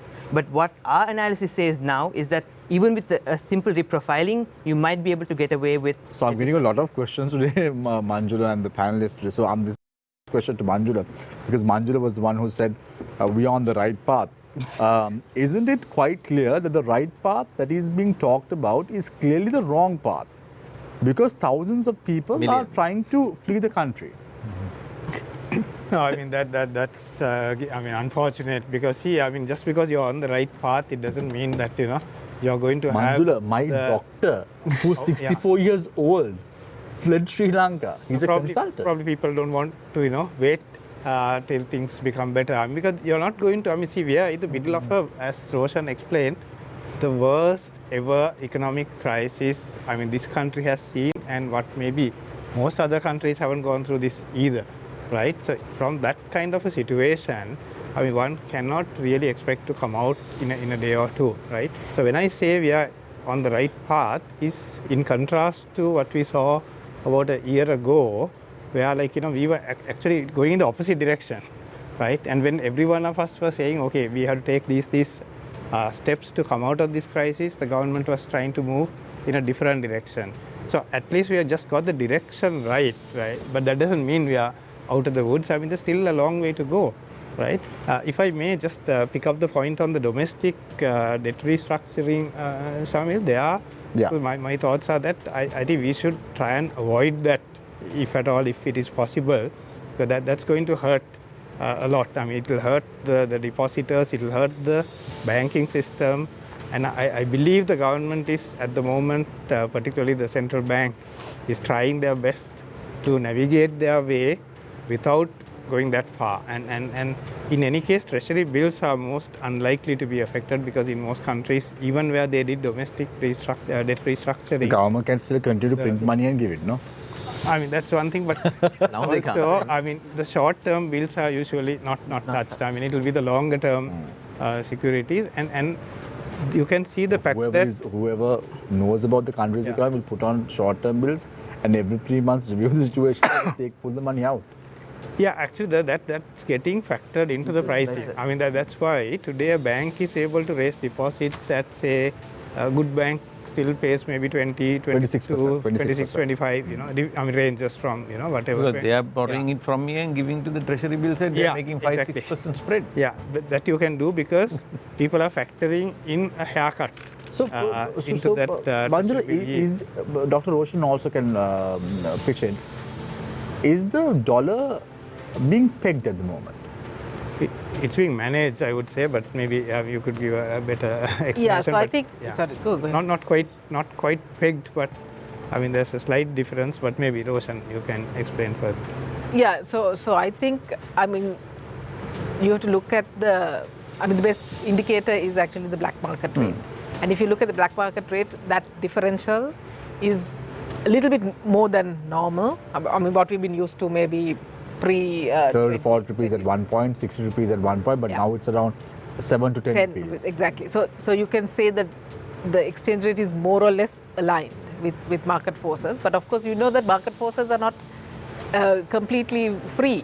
So the rupee won't crash against the US dollar? No, we can't say that because there's a tight restrictions. I mean, we've all been talking about these tight restrictions on imports. We're not paying our debts, external debts. So there's huge, huge amount of liabilities that we're not actually even thought of. Yes, we're not paying. So if those come into play, then certainly there would be pressure on the exchange rate. So at the moment, because we're managing it in that way, the exchange rate is where it is. But now with the programs that we're discussing, you know, debt restructuring, getting a haircut on the debt, or extending or reprofiling the debt, those factors will only come into effect about 10 years down the line if we secure a program. Not necessarily, because I mean, some of them you might push out 10 years, but then there are other things that the multilateral and bilateral creditors, you might have to start repaying some of it. At least the interest payments will have to start being repaid. You might not pay your capital. So there'll be some repayment coming into effect, which means that we really need to focus on exports. I'm going to keep saying that. I think a lot of the policymakers, I mean, our focus has been on this, debt restructuring, on that side, on stabilizing the economy, and I think that is important. But we also need to see how do we unleash this economic growth, because how do we increase the potential growth in this country? And for that, I think you also talked about, the barriers and the constraints in the economy, which are the land reforms, the labor reforms, things that we have been talking about for the financial sector reforms. Because there are a lot of things that are restricting, private sector from being able to freely operate in the economy, and also for foreign direct investors to come in, because they look at the business environment. Ease of doing business. Exactly. So I think we need to, in parallel, while we stabilize the economy, I think we really need to be looking at those, and those are the structural reforms we're talking about. Now, I saw a recent interview a couple of months ago that was done by one of our colleagues, Vasant Masingage, on the 10 questions, and he interviewed Ajit Nivad Kabra, the former governor of the central bank. He said that we are in this mess today because we declared bankruptcy. Is it so? Well, as an economist, and I think many economists, that was not the reason why we are in this mess. We declared bankruptcy because we got into an economic mess. I mean, that's my take on it. But certainly, we should have avoided getting to a stage where we're bankrupt, and we could have done that if we had actually. No, but the explanation that he gave at that point was, if we declared bankruptcy, foreign direct investors, those who provide us loans, won't give us loans. And as a result of that, we automatically fell into this debt trap. And today, we are in this mess because of that reason. Is that a justifiable argument that could be bought over by someone who's worked at the central bank for many, many years. So if you look at the timeline of how things happened, we cut taxes in 2019, end of 2019, which beginning of 2020, and soon after, I think it was April or March or April, when the sovereign rating, the sovereign rate. Sovereign rating agencies, they cut our credit rating to below investment grade. So from that point onward, basically we did not have access to international markets, and no investor, no right-thinking investor would have put their money into this economy. So at that point, really, we should have identified that there was something wrong and reversed whatever policies that we had. That the mistake that we made, but unfortunately it took another 2 years. Yeah. So Dr. Roshan, you spoke about Sri Lanka is a resource deficit nation. Am I right? Yeah. Gajendran, that's very interesting. Because you said we are an island nation, we are rich in everything, and then you said, Shamir, you're smiling now. That means that we are very hospitable in nature, so on and so forth. We are, at the end of the day, a resource deficit nation. Because there are certain essentials we have to import, right? So just because we are an island nation, that doesn't mean that everything is okay? Yeah, so but we have enough resources that when Vietnam also in the 1990s, their export revenue was 3-4 billion. We have from 5, we have come only to 10-12. Right? So if you don't, it doesn't mean if to get foreign direct investors here, to make policies for them to enter easy, to do business and exit, easy, we won't be in this position. Where is the Bangladesh is having greater than Cambodia? They had $1 billion. Now they have $17 billion in 2020 when we are having 10. In 1990, they had 1 billion. Cambodia. Myanmar, same story. 1 billion, now 18 billion. Leave aside those countries. We are not, because we are not, even when we make policies, my point is, if you go deep root into it, it is self-seeking, self-interest and self-enhancement. Manjula, now, the general notion is that in a crisis, not only in a crisis, but generally, the notion is that the private sector is the engine of growth of any country or any economy. Can you say that about Sri Lanka now? Yeah, I mean, I would say, in spite of a very, very challenging environment, right? I mean, it's the private sector which kept the economy growing. I mean, at least, to whatever extent that we saw now, even the exports, we saw the numbers having grown in a absolutely unsupportive environment where we didn't have fuel available. I mean, we had restrictions on inputs, imported inputs. I mean, even in such an environment, right? It's a private sector which somehow kept the economy running, right? So, of course, I mean, it's been a very, very tough call.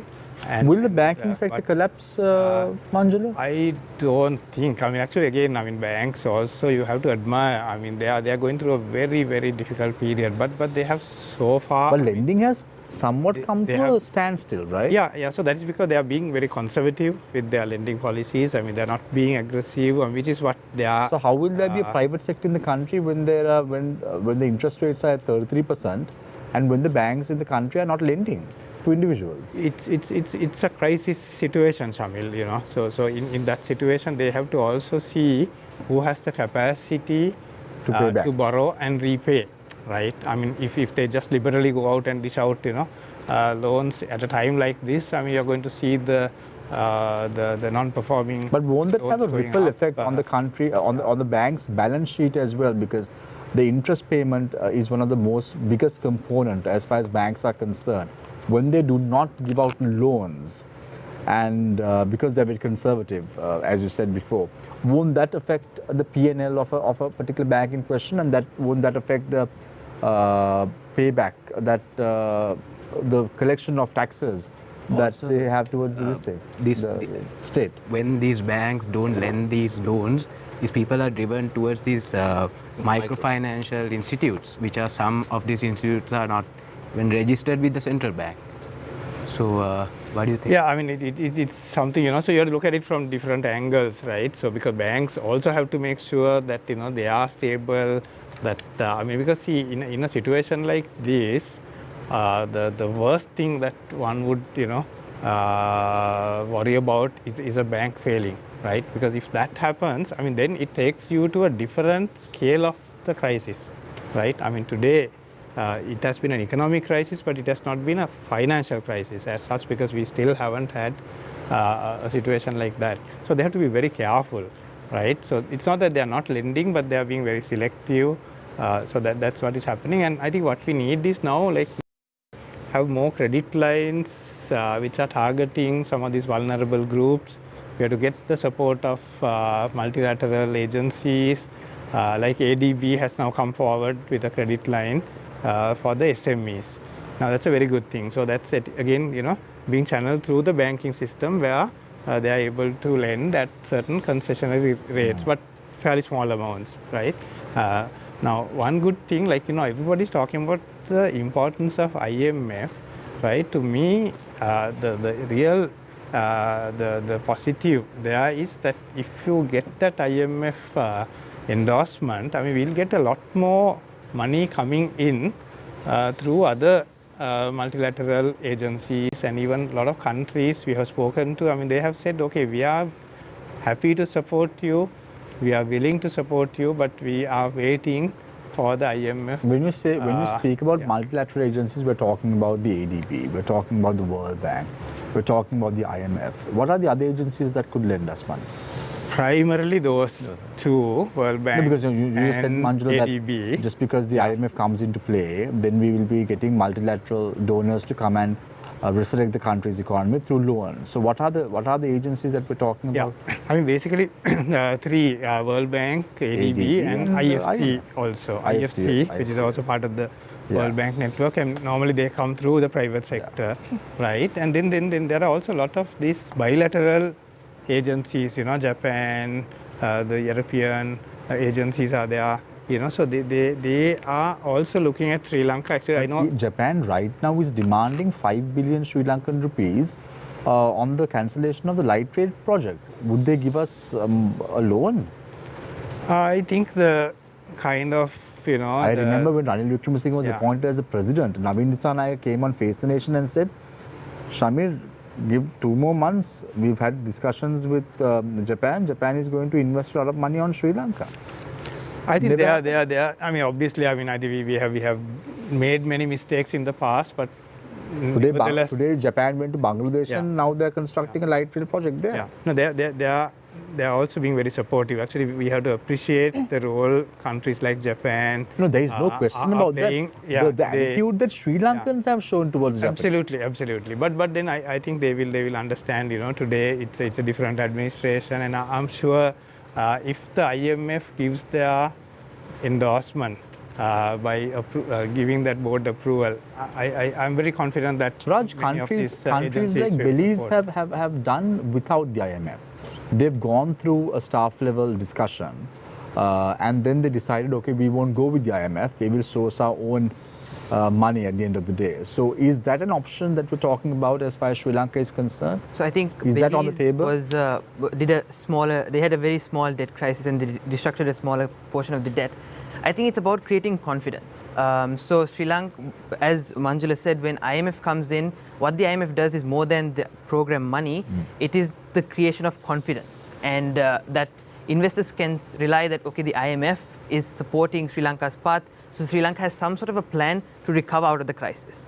So creating that confidence is key, and that is why, like Dr. Roshan said, focusing on the economy, focusing on the reforms, and making sure that you can legitimately create investor confidence is key. So I think Sri Lanka is unable to do so given its past history. Like I said earlier, Sri Lanka has never met its own budget targets. Just the government saying that we have a plan doesn't really work because it has never stuck to a plan. So we need...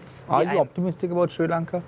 I am optimistic in the sense It's quite, I can't say I'm optimistic now, but I just feel like Sri Lanka is in the right path with the IMF. Sri Lanka is in the right path with, in terms of debt. You're very young, Raj. Yes. You're very young. You're very young. You probably look at Sri Lanka as a future potential individual.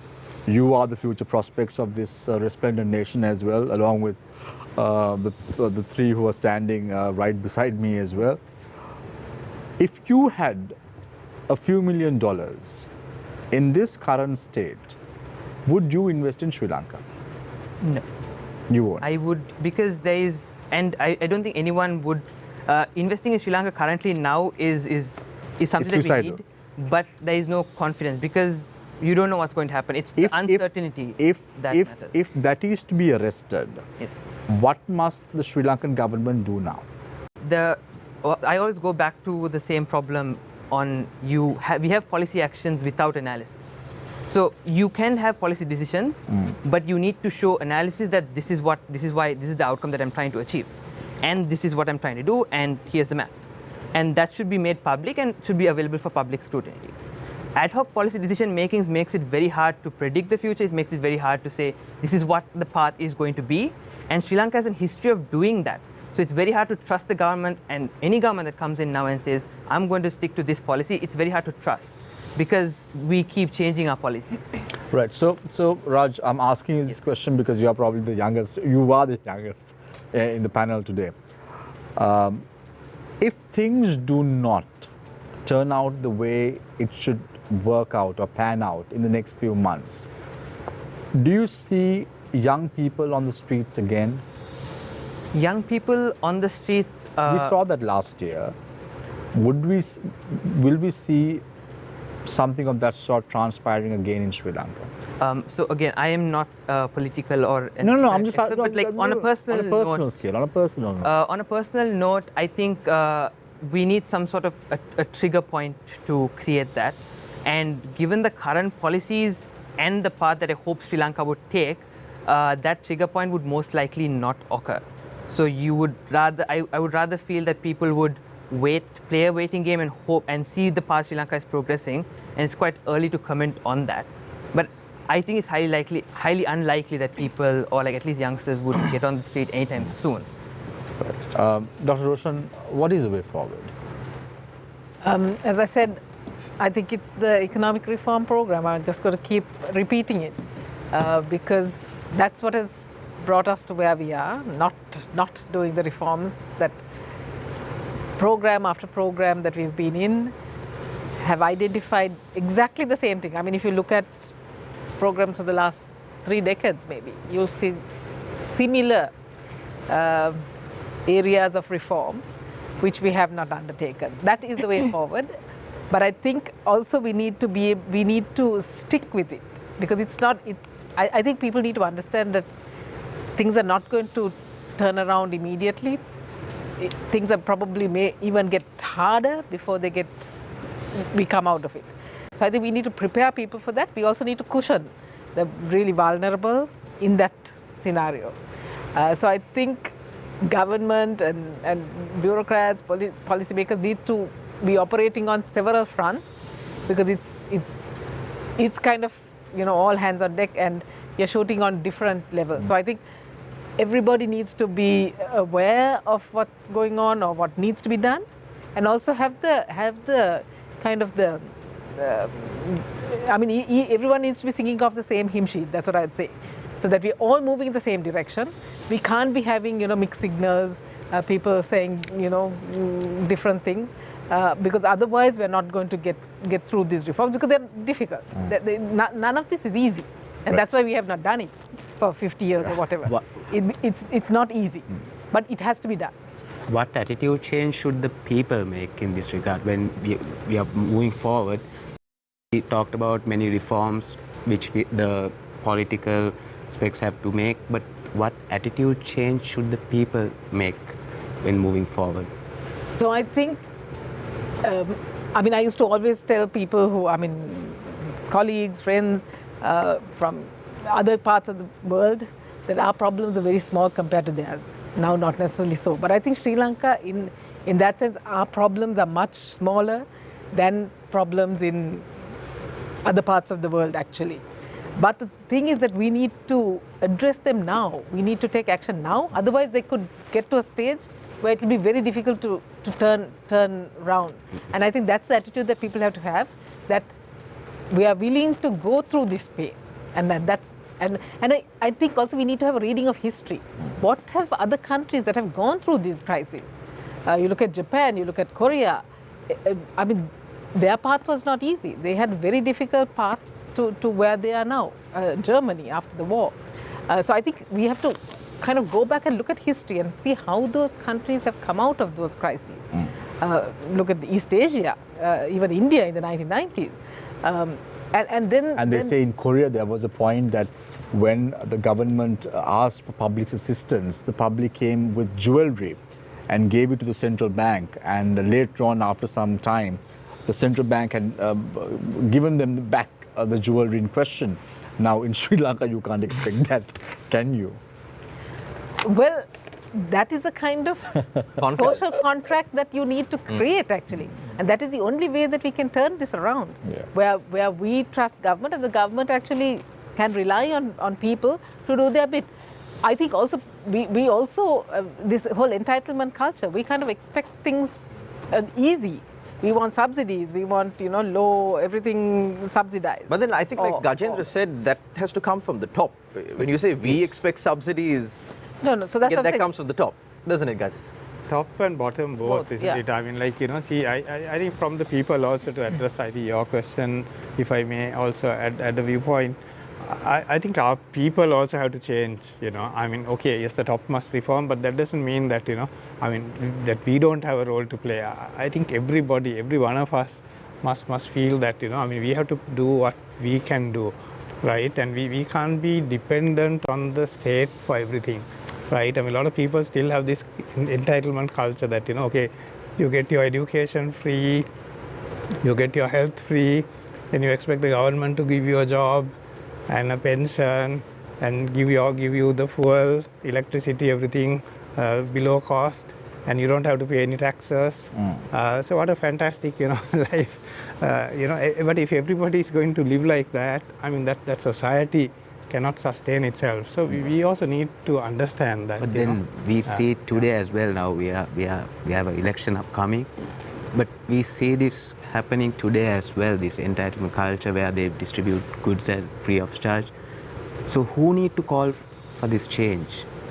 It's a bit of a long process, I think in two ways we have to tackle. In one way, maybe through certain regulations, right? I mean, now this campaign financing bill has come. I think that has some good elements, but not strong enough, according to many who have looked at it. I think some more elements have to come into that. For example, I think we have to bring in some control on the promises that a politician can make before an election, right? Where, I mean, that somebody can't just go out and say that I'm going to give fertilizer free, or I'm going to give, that happened in the Sri Lankan political stage in 2019. Absolutely. I mean, at almost every election, right? And that, no, but actually it's the flip side. They said they will give it for free, and then they said, no, we're not going to give it now. No, the campaign that was held in Polonnaruwa, the president, Gotabaya Rajapaksa, said that his brother, Mahinda Rajapaksa, had told him to give the fertilizer free. That was the popular sentiment that expressed at that time. Yeah, and somebody will say something, somebody will also go beyond that and say, okay, somebody says I'll give it for paddy, somebody says no, I will give it for not only paddy but for everything else. But Manjula, how practical is this, Manjula? Yeah. Has this been done in other countries? Yeah. Limiting the promises that a politician can make? There are some I mean, it's again maybe very hard to implement, but at least, people have made an effort where, okay, you have to support with some numbers or something like that, where you can't just go and make Manjula, that's a long time coming, because in Sri Lanka, the Elections Commission, the powers of the Elections Commission, of course, are broad, but, it's not broad enough to stop certain, members of the executive from trying to stifle the election process, even asking returning officers not to collect deposits anymore. I know. It's a long time coming. It's a tough call. It's a tough call, and it can't be done only through regulation. So that's why I said, we have to have kind of a twin approach. So on one side, you see how you can bring in some regulations, but at the same time, a big sort of shift in our mindset is also important. So I think that is where the civil society, activists and the media have a role to play. I mean, I know some people actually who are really making an effort. I mean, they're going from town to town, talking to people, trying to convey some of these messages, but I think they need to be given more support, probably more visibility to carry that message across, so that people also understand that we have to start thinking differently. I mean, if the country is to change. So, Gajendra, I'm not going to ask how old you are, but you definitely remember 22nd of December 1982, do you? 22nd of? December 1982. Did something philosophical happen, Shamir? Sri Lanka's only referendum to be held on the 22nd of December 1982 to extend the parliament term by 6 years, and J.R. Jayawardena at that time went for the referendum. And a few months later, we saw the July 23rd, the Black July, taking place in Sri Lanka. That was on the 23rd of July, 1983, which is a famous day in the Sri Lankan calendar. Do you think even this time around, something of that sort is going to happen in terms of the elections, Gajendra? When you said 22nd December, you foxed me. I did. Because that was my date of birth, so I was wondering. And I'm so glad that you were not born in 1982, Gajendra. So I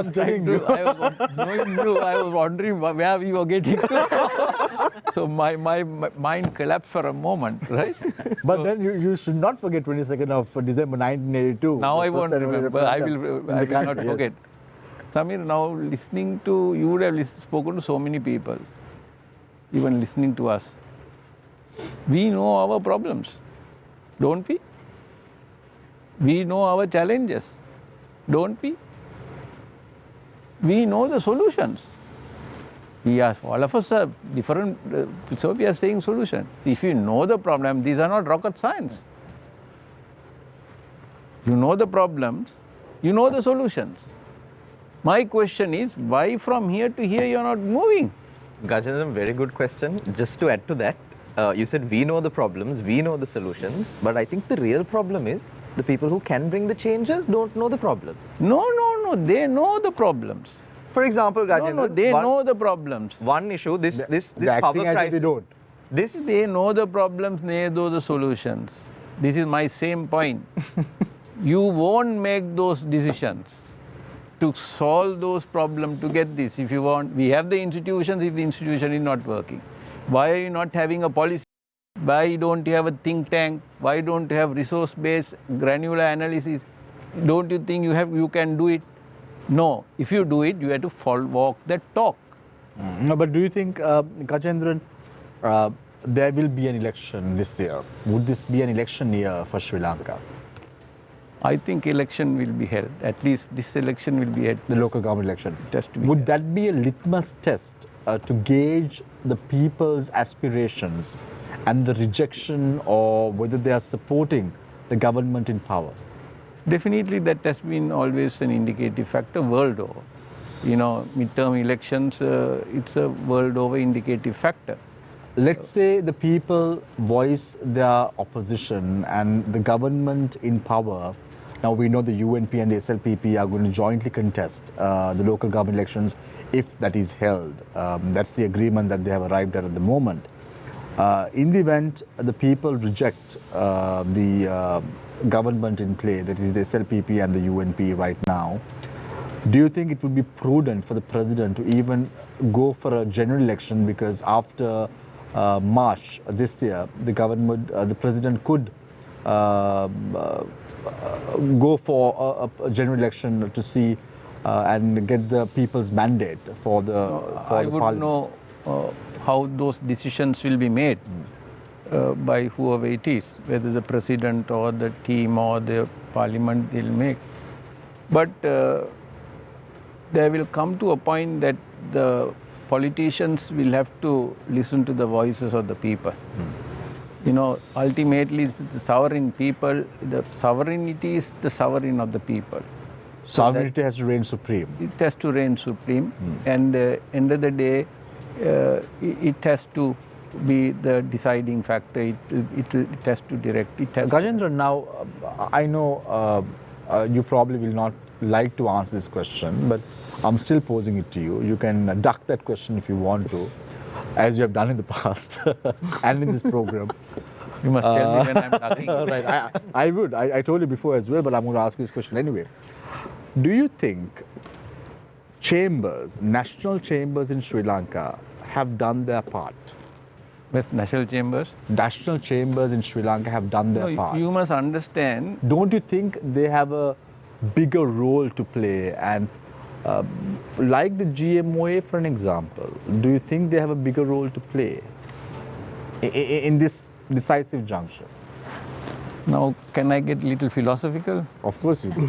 But you always are. Polonis said, be true to yourself, right? Be true to the die, you true to yourself. And he said a person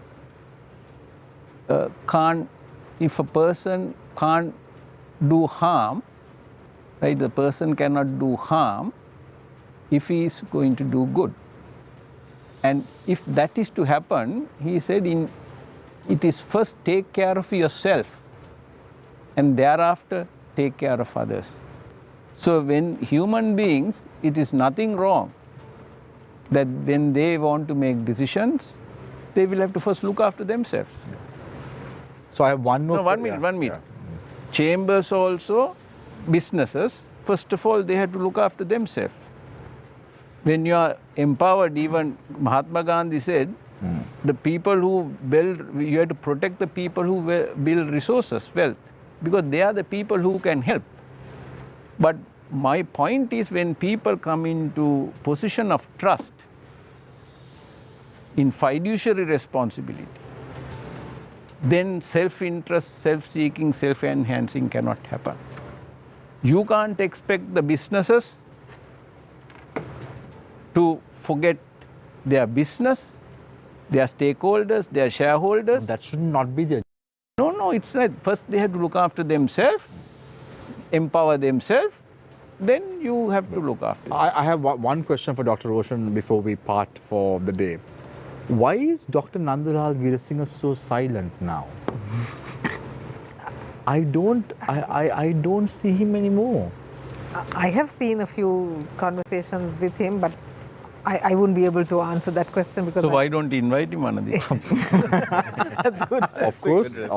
Of course. We have invited him before. He had come on the show. We've been able to ask him questions about the debt restructure, and that is why I said earlier on in the show that he committed that this is going to come faster. That's by December, and he told me, Shamir, wait and see. It's going to come in December, and we are still waiting.